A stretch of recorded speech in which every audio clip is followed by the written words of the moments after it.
14 ಕ್ಷೇತ್ರಗಳಿಗೆ ಮತದಾನ ನಡೀತಾ ಇದೆ. ಆದರೆ ರಾಜಕೀಯ ವಲಯದಲ್ಲಿ ನಡೀತಿರುವ ಚರ್ಚೆ ಪೆನ್ ಡ್ರೈವ್ ಸುತ್ತ. ಇವತ್ತೂ ಕೂಡ ಪ್ರಜ್ವಲ್ ರೇವಣ್ಣ ಅವರ ವಿರುದ್ಧವಾಗಿ ಕೇಳೋಕೆ ಸಿಕ್ಕಿರುವ ಗಂಭೀರ ಆರೋಪ ಪ್ರಕರಣಕ್ಕೆ ಸಂಬಂಧಪಟ್ಟಂತೆಯೇ ರಾಜಕೀಯ ಕೆಸರೆರಚಾಟ. ಇದರ ನಡುವೆ ಕಾನೂನಾತ್ಮಕ ಪ್ರಕ್ರಿಯೆಗಳು ಕೂಡ ನಡೀತಾ ಇದೆ. ರೇವಣ್ಣ ಅವರ ಜಾಮೀನು ಅರ್ಜಿ ವಿಚಾರಣೆ ನಾಳೆಗೆ ಮುಂದೂಡಲಾಗಿದೆ. ಸಿಐಡಿ ಕಚೇರಿಗೆ ಆಗಮಿಸಿದ್ದಾರೆ ಜೆಡಿಎಸ್ನ ಲೀಗಲ್ ಟೀಮ್ನ ಸದಸ್ಯರು. ಕಾನೂನಾತ್ಮಕವಾಗಿ ಅವೆಲ್ಲ ರೀತಿಯ ಸಲಹೆ ಸೂಚನೆಗಳನ್ನ ನೀಡಬೇಕು ರೇವಣ್ಣ ಅವರಿಗೆ. ಅದರ ಕುರಿತಾಗಿ ಬಹುಶಃ ಮಾತುಕತೆಯನ್ನ ನಡೆಸಲಿದ್ದಾರೆ. ನಾಳೆಗೆ ಅರ್ಜಿ ವಿಚಾರಣೆ ಮುಂದೂಡಿದ ಬೆನ್ನಲ್ಲೇ ಇದೀಗ ಸಿಐಡಿ ಕಚೇರಿಗೆ ಜೆಡಿಎಸ್ ಲೀಗಲ್ ಟೀಮ್ ಆಗಮಿಸಿದೆ. ರೇವಣ್ಣ ಅವರನ್ನ ಭೇಟಿ ಮಾಡುವ ಸಲುವಾಗಿ ಆಗಮಿಸಿದೆ ಲೀಗಲ್ ಟೀಮ್. ಎಂಪಿ ರಂಗನಾಥ್ ನೇತೃತ್ವದ ವಕೀಲರ ತಂಡ ಇದೀಗ ರೇವಣ್ಣ ಅವರನ್ನ ಭೇಟಿ ಮಾಡಿ ಅನೇಕ ಕ್ಷೇತ್ರಗಳಲ್ಲಿ ಮಧ್ಯಾಹ್ನದ ನಂತರದಲ್ಲಿ ಮತದಾನದ ಬಿರುಸು ಕೊಂಚ ಕಡಿಮೆ ಆಗಿದೆ. 4 ಗಂಟೆ ನಂತರದಲ್ಲಿ ಮತದಾನದ ಪ್ರಕ್ರಿಯೆ ಮತ್ತಷ್ಟು ಚುರುಕಾಗಬಹುದು ಅನ್ನೋ ನಿರೀಕ್ಷೆ.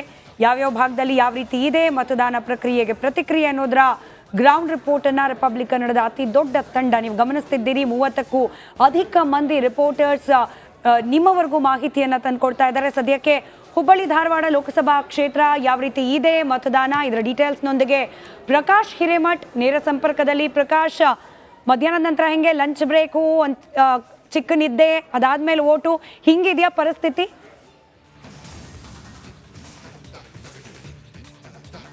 ಎಸ್ ಸ್ಮಿತಾ, ಧಾರವಾಡ ಲೋಕಸಭಾ ಕ್ಷೇತ್ರದಾದ್ಯಂತವೂ ಕೂಡ ಬೆಳಗ್ಗೆಯಿಂದ ಮತದಾನಕ್ಕೆ ಉತ್ತಮವಾದಂಥ ಪ್ರತಿಕ್ರಿಯೆ ವ್ಯಕ್ತವಾಗಿತ್ತು.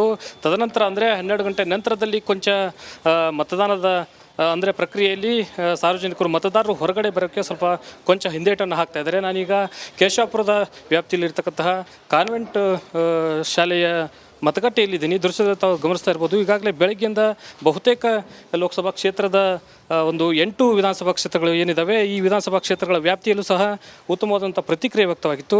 ಆದರೆ ಯಾಕಂದರೆ ಪ್ರಮುಖವಾಗಿ ಬಿಸಿಲಿನ ಬೇಗೆಯಿಂದ ಕೊಂಚ ಹೊರಗಡೆ ಬಂದು ಮತದಾನದ ಪ್ರಕ್ರಿಯೆಯಲ್ಲಿ ಪಾಲ್ಗೊಳ್ಳಲಿಕ್ಕೆ ಮತದಾರರು ಹಿಂದೇಟನ್ನು ಹಾಕ್ತಾ ಇದ್ದಾರೆ. ಈಗಾಗಲೇ ಪ್ರಮುಖವಾಗಿ 1 ಗಂಟೆವರೆಗೂ 40% ಲೋಕಸಭಾ ಕ್ಷೇತ್ರದ ಧಾರವಾಡ ಲೋಕಸಭಾ ಕ್ಷೇತ್ರದ ಮತದಾನ ಆಗಿದೆ. ಇನ್ನೂ 4 ಗಂಟೆ ನಂತರದಲ್ಲಿ ಅಂದರೆ 6 ಗಂಟೆವರೆಗೂ ಮತದಾನದ ಪ್ರಕ್ರಿಯೆ ಇರುವಂಥ ಹಿನ್ನೆಲೆಯಲ್ಲಿ 4 ಗಂಟೆ ನಂತರ ಅಂದರೆ ಬಿಸಿಲು ಕೊಂಚ ಕಡಿಮೆ ಆದ ನಂತರ ಸಮಯದ ವೇಳೆ ಇನ್ನೂ ಹೆಚ್ಚಿನ ಸಂಖ್ಯೆಯಲ್ಲಿ ಮತದಾರರು ಮತಗಟ್ಟೆಗಳತ್ತ ಧಾವಿಸುವಂಥ ಸಾಧ್ಯತೆಗಳಿದ್ದಾವೆ. ಮತವನ್ನು ತಮ್ಮ ಹಕ್ಕನ್ನು ಚಲಾಯಿಸುವಂಥ ಸಾಧ್ಯತೆಗಳು ಇರುವಂಥದ್ದು. ಒಟ್ಟಾರೆ ಈಗ ಬಹುತೇಕ ಕೆಲವೊಂದಿಷ್ಟು ಮತಗಟ್ಟೆಗಳಲ್ಲಿ ಮತದಾರರು ಆಗಮಿಸಿದ್ದಾರೆ. ಕೆಲವೊಂದಿಷ್ಟು ಮತಗಟ್ಟೆಗಳಿಗೆ ಬರಲಿಕ್ಕೆ ಮತದಾನವನ್ನು ಮಾಡಲಿಕ್ಕೆ ಹಿಂದೇಟನ್ನು ಹಾಕ್ತಾ ಇರುವಂಥದ್ದು. ಸ್ಮಿತಾ, ಪ್ರಕಾಶ್, ಈಗ ಈ ಕ್ಷಣದವರೆಗೂ ಎಷ್ಟು ಪರ್ಸೆಂಟೇಜ್ ಮತದಾನ ಆಗಿದೆ, ಎಷ್ಟು ಪರ್ಸೆಂಟೇಜ್ ನಿರೀಕ್ಷೆ ಮಾಡ್ತೀರಿ ನೀವು? ಯಾಕಂದ್ರೆ ಲಾಸ್ಟ್ ಟೈಮ್ ಕೂಡ ಎಲೆಕ್ಷನ್ ನೋಡಿದಿರಿ, ಈ ಸಾರಿನೂ ಎಲೆಕ್ಷನ್ ನೋಡ್ತಾ ಇದ್ದೀರಿ. ಎಷ್ಟೆಲ್ಲ ಮತದಾನ ಆಗ್ಬೋದು? ಬಿಸಿಲ ಅಂದ್ರೆ 4 ಗಂಟೆ ನಂತರ ಹೆಚ್ಚು ಜನ ಮತದಾನಕ್ಕೆ ಬರ್ಬೋದಾ?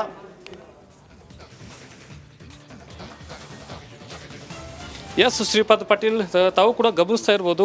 ಈಗಾಗಲೇ ಬೆಳಗ್ಗೆ ಇದನ್ನು ಬಹುತೇಕ ಮತಗಟ್ಟೆಗಳಲ್ಲಿ ಸಾಕಷ್ಟು ಉತ್ತಮವಾದಂಥ ಪ್ರತಿಕ್ರಿಯೆ ವ್ಯಕ್ತವಾಗಿತ್ತು.